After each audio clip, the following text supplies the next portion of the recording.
World War II is a scar upon human race forever.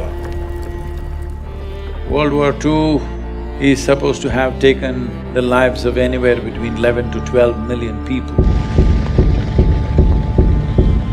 More than 200 political prisoners were burned to death. It is not about who did it. We as human beings, that's what we do, unfortunately, till now. But what we are looking at is not going to come in the form of bombs. There's no bang-bang happening here, this happens quietly. Every responsible scientist in the world is saying by 2045, we'll be producing 40% less food on the planet and our population will be 9.2 billion people. If it goes this way, World War II will look like a small blimp because if 40% less food means it's estimated in 6 months, about 1.5 to 1.7 billion people can die.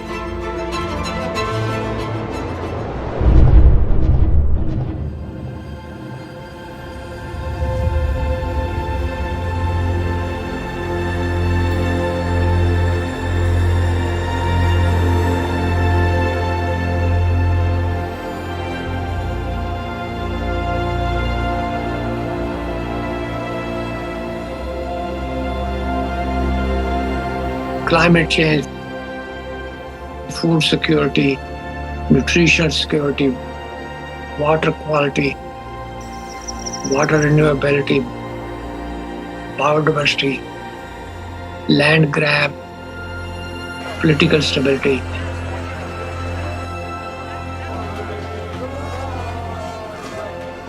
Human health, well-being, peace, prosperity. Soil is the basic of all that.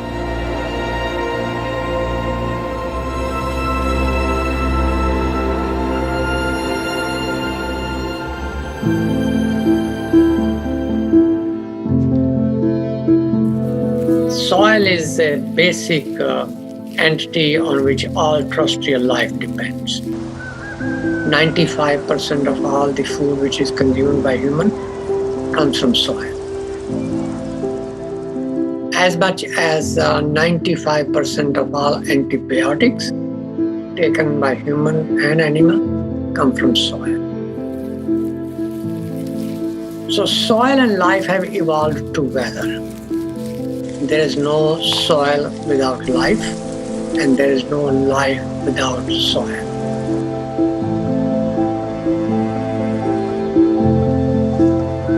In a handful of soil, there are over 5 to 7 billion organisms. And just like how our body functions, the food that we eat, actually we cannot digest all by ourselves. We don't have the necessary enzymes and alkalines to digest this completely. Only because of the microbial gut microbes that are there, we digest food. The same is true with all the plants and trees. They cannot take the nutrients from the soil by themselves. They need the help of the microorganisms.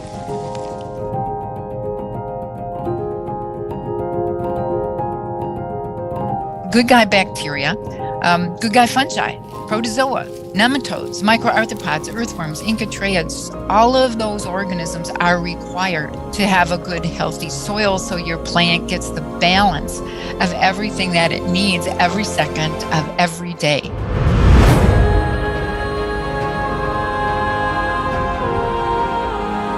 The first 15 inches, 12 to 15 inches of soil is responsible for 87% of the life on the planet, including you and me. And that today we are using machines where they're plowing almost like 12 to 14 inches deep and leaving it open to the sun. This is like we peel off our skin and stand in the sun, you know?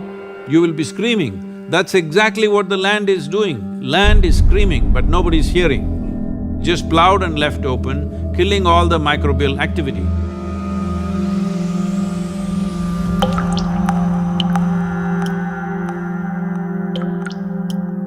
See, right now, the organisms here, the only food they can eat is organic content. where will the organic content come from? Here you see all these leaves, dry leaves falling down. We won't pick it up nor sweep it away. We leave it like that, it'll become part of the soil. It is only the green litter from the trees and other, whether it's grass or bushes, whatever, or the animal waste, which can put organic content into the soil.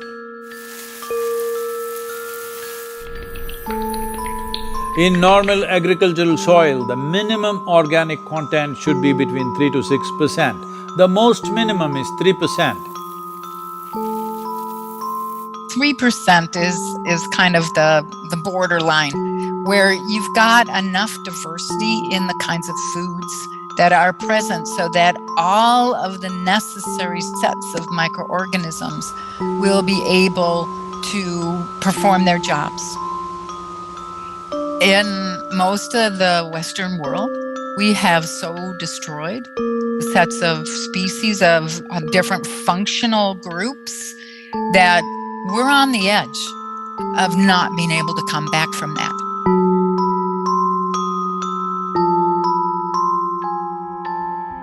Over 62% of India's soil has organic content less than 0.5%.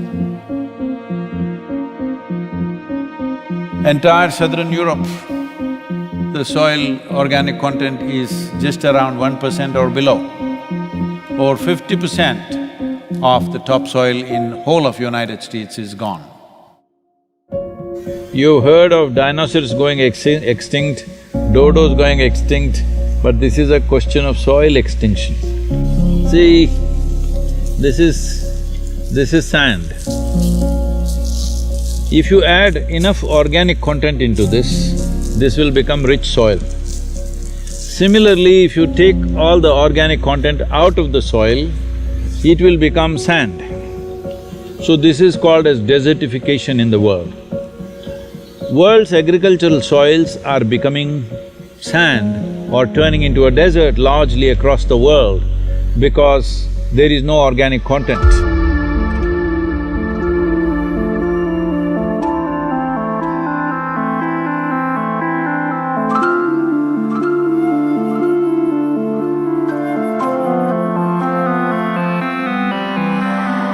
Right now, the soil that we are using is not our generation's soil. We are using up the soil of the unborn child. We have no business to do that, because soil is not our property, it's a legacy that's come to us, and it's a legacy that we should leave behind, living soil. Because once there is no richness in soil, there is no way there is richness in life.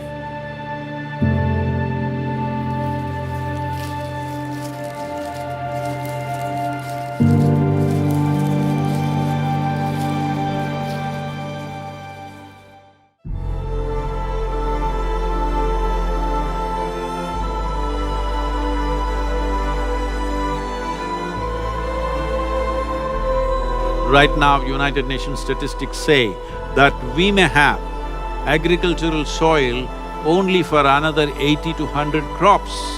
This means it is a matter of 40 to 50 years. After that, there could be severe food shortages, and getting rich organic land or soil will become the basis of battles and wars on this planet.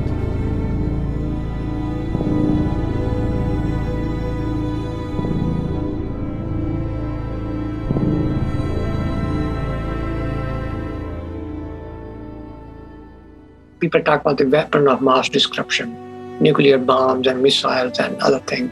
Yes, what happened in Hiroshima and Nagasaki is unforgivable, yes. We forget one of the biggest weapons of mass destruction is hunger.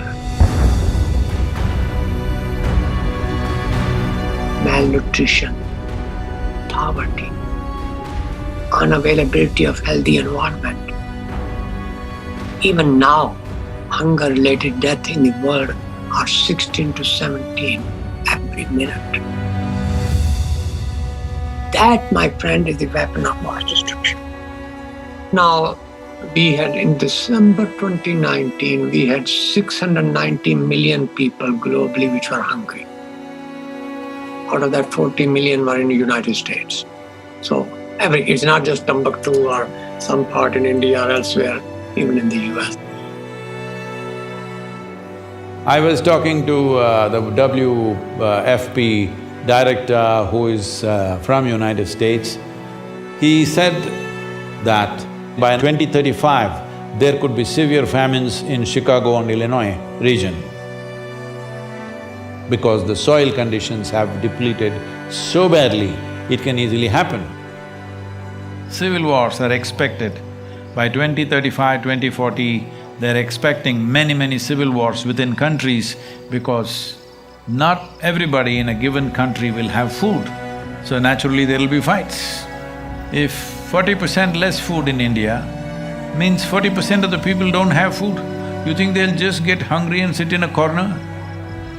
No, they will do things that you can't imagine.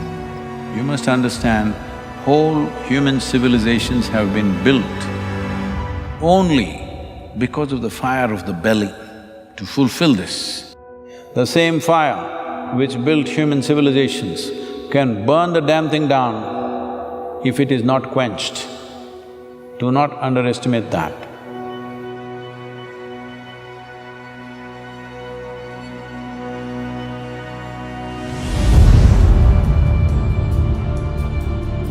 Since 1990, there have been around 30 wars in Africa. 27 of these wars were fought for the sake of acquiring fertile soil. The great revolutions of the world. The Russian Bolshevik Revolution of 1917 was mainly for bread. Even their slogan is peace, land and bread. That is the slogan of the Russian Revolution. Food scarcities in France were the main trigger for the French Revolution. What happened in China, you know, the so-called Cultural Revolution, is also because of repeated famines across the country, and once there is no bread on the street, it's easy to light the fuse. If you want peace, everybody must have bread, roti, food. There is no peace if there is no food. It's simple as that.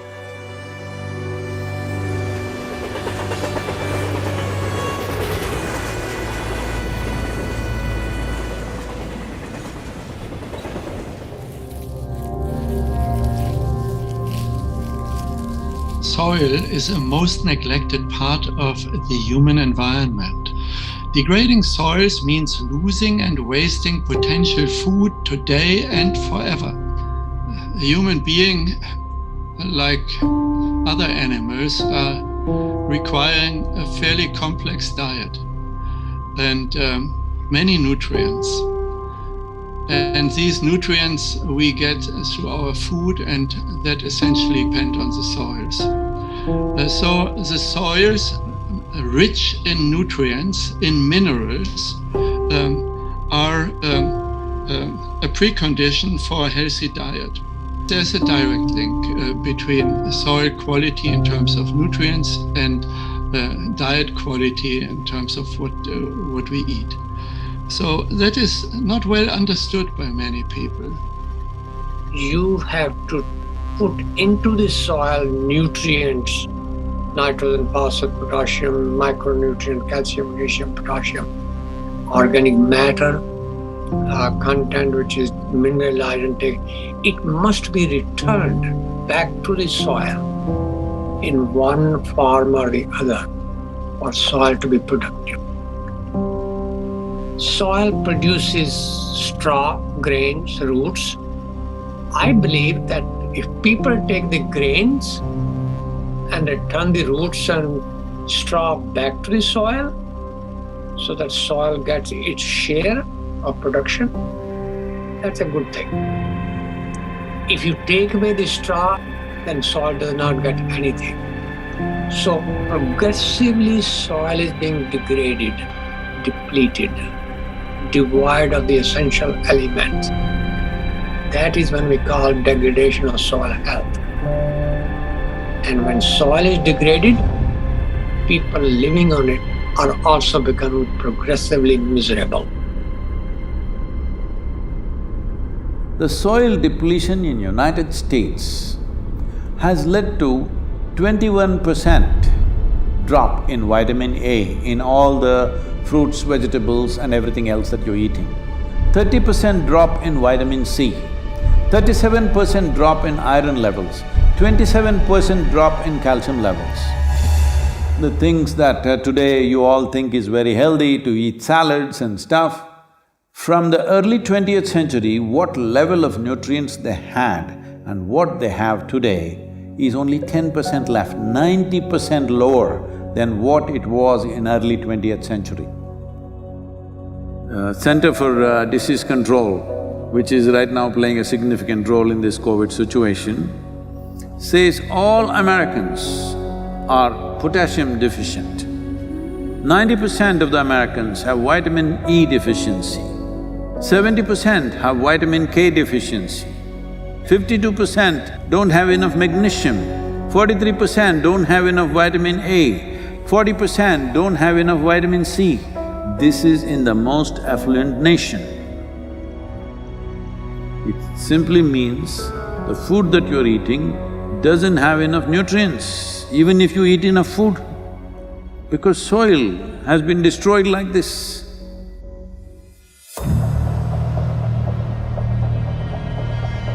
One serious problem that the world is facing right now is, by 2030, it is expected 1.6 billion people will migrate. Out of this, 0.9 billion will come from Africa.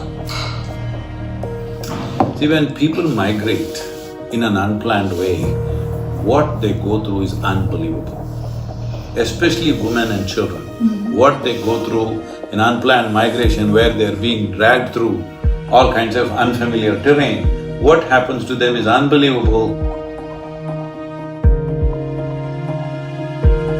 Nobody should face this. All young women like between 14 to 18 years of age, they're being seriously exploited. It is expected that in India, about 220 million people will move to urban centers in the next 8 to 10 years' time. Tell me, in your city, do you have place for another 20-30 million people extra? This will happen in a big way across the world.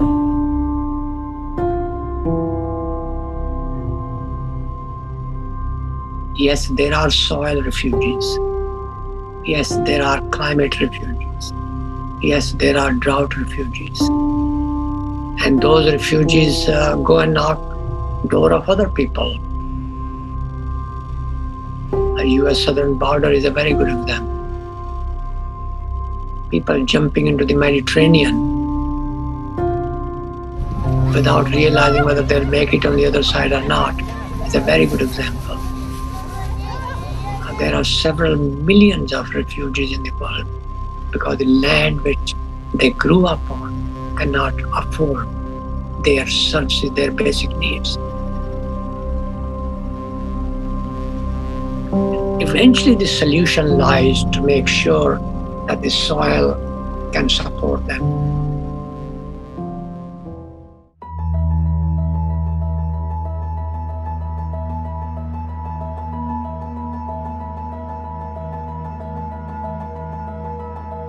There's a very strong link between soil degradation and global issues. For example, climate change. So, current civilization, I call it carbon civilization. Everything we do is based on carbon, fossil fuel-based carbon. And therefore we have depleted also carbon not only from fossil fuel, but also from soil. Maximum amount of carbon was always in the soil, but now a lot of it is in the atmosphere where it should not be. If it gets into the atmosphere, as you've heard of global warming and climate change, all these impacts happen. But nearly 40% of this is happening simply because soil is left open. For this, the main contributor is agriculture or open lands. The same soil which would have taken carbon dioxide and methane from the atmosphere is now releasing it simply because we are leaving it open and there is no life or microbial activity.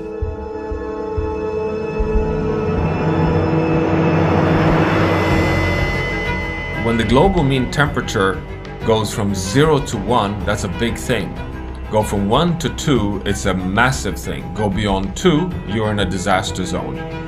We are now on our way to a warming of 3 degrees Celsius.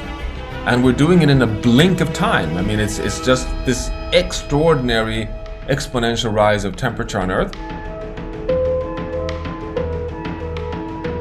But if we can take carbon dioxide from the atmosphere through plants and put it back to the soil and keep it there, then we deplete the carbon from the atmosphere and make global warming lesser serious problem. The Brazilian part of the Amazon rainforest has, according to the latest science, tipped over from being a carbon sink for thousands of years, one of the most important carbon sinks on planet Earth, to now being a carbon source. So it has already tipped over and is releasing more carbon than it's taking up. So soil has become, you know, if anything, even more important, even existential.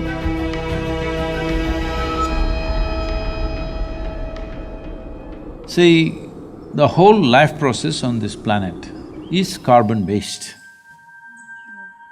So, the same goes for a blade of grass, the same goes for the coconut tree, the same goes for every other creature on this planet. Essentially carbon. Where is all this carbon coming from? The great miracle on the planet, in the process of evolution of creation on this planet, is photosynthesis. A limitless amount of energy coming there from the sun. Using that, the atmospheric carbon is absorbed and it goes through a whole series of process through millions of microbial life and gets stored in the soil.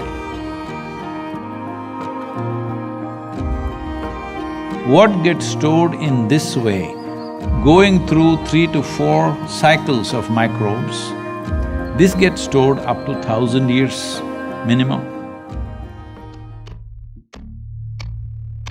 We've become a geological force of change. We are at risk of destabilizing not only, you know, local ecosystems and local living conditions, but the entire planet.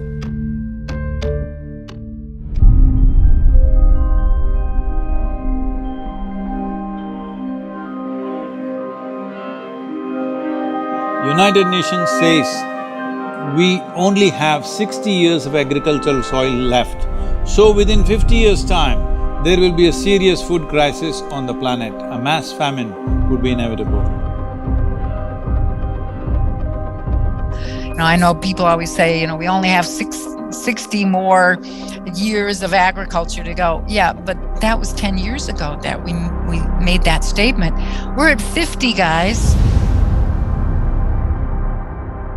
Soil is a living entity. It has a lot of organisms. And when those organisms are killed, soil is no longer healthy. Soil is no longer living.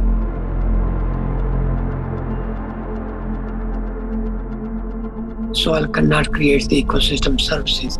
When soil dies, everything else dies with it, including us.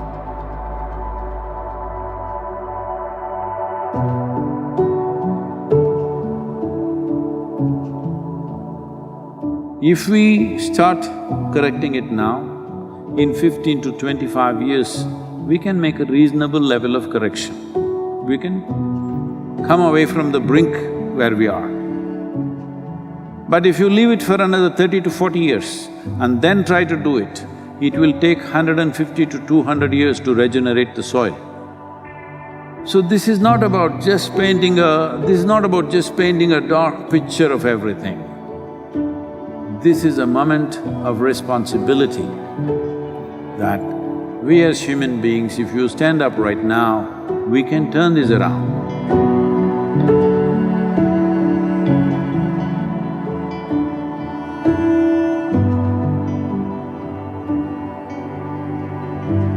Soils is the very basis for biology and human life, but we also know that we cannot destroy nature to feed humanity, because that will threaten the stability of the planet, which means the life support for humans and all species on Earth. So we now need to be caretakers of soil. The cost of action is much lower than the cost of inaction, dealing with soil and land degradation. But it's not something which the individual farmers can do. It has to have a large regional, if not global, initiative.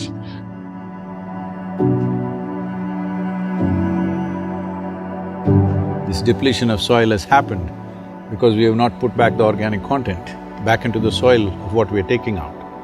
So we're seeing how to get a policy in 192 countries to make this the norm, that if you own agricultural land, minimum 3 to 6% organic content must be there by law. Initially by recommendation, then by incentives, and then by law, by mandatory law, it has to happen. If it's not in the law, then we don't know what they will do tomorrow. That's what we have done, isn't it? From previous generation to this generation, in one generation we've ruined it because there was no law. If there was a law, minimum agriculture content should be… organic content should be there in it, we would have kept it that way. So first and foremost thing is to bring the law. To bring the law, what is needed? This is a democracy. That means people are the power, it's people's power. That's what it means. So there are two very powerful things in your hands right now. One is your vote, another is your microphone. Hello? That means your voice. So this is important. The people of the world have to speak and say, we are ready for long-term solutions, we are ready for long-term commitment, we are ready for a long haul, we are willing to pay the price for the well-being of future generations. This is why the Save Soil movement is not about action, but it's about bringing policy change.